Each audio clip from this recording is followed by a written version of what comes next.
créativité est une lampe qui s'allume. Elle commence son voyage millénaire dans les neurones de l'homme extraordinaire et s'achève derrière le tracé de l'encre au bout d'une plume. Il s'agit d'une explosion de réflexion, une valse de couleurs et de parfums, amorcée par une fertile imagination qui se produit au moment opportun. S'écoulant le long d'un fleuve d'idées d'où ont été pêchées les carpes originelles, qui sont matérialisées par l'homme taillant sa toute première pierre. À la base, la créativité répond à un besoin, comme un bourgeon qui jaillit de terre et se fraye un chemin vers la transcendance de sa condition pour donner du vent à son élévation. Cependant, sa limite est bien fixée. Peu importe l'importance qu'elle revêt, elle ne peut dépasser le stade de concept. L'innovation fait alors son entrée pour donner corps à une seule idée. C'est très souvent en temps de crise qu'elle effectue un voyage galactique pour sauver la mise. C'est le symbole d'une machine reconnue par les pièces de son engrenage qui se complète dans un assemblage pour réaliser l'exploit de gravir une colline. Comme un merveilleux miracle, elle prend sa force dans le mouvement pour mettre en scène un merveilleux spectacle qui laisse la saveur d'un doux accomplissement. La création est l'exemple même de l'ingéniosité de Dieu. Sinon, comment expliquer cette planétaire synergie?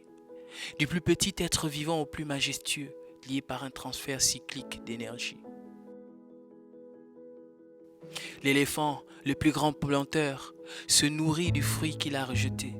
Le prédateur au-dessus de la chaîne alimentaire et la carcasse qu'il a laissée sert d'engrais pour la terre. Mais il y a eu, comme un bug dans la matrice, une fausse note a dénaturé la symphonie. Priver toute la création de sa substance, l'objet contaminé porte un nom, influence. C'est celle du diable qui a amorcé la chute de la femme, et celle de la femme qui a amorcé la chute de l'homme.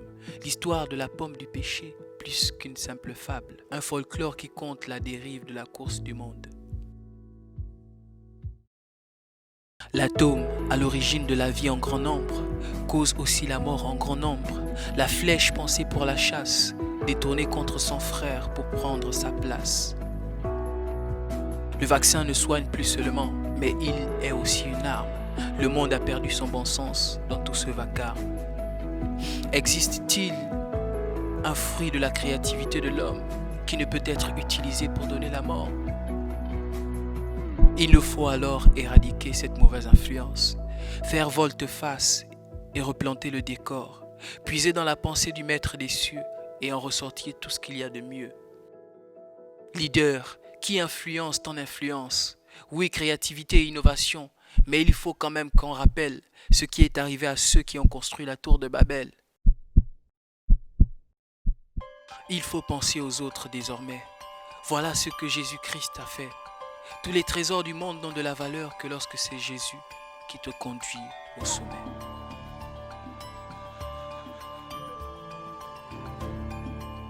La gloire n'appartient qu'à lui, à Jésus, le roi de gloire.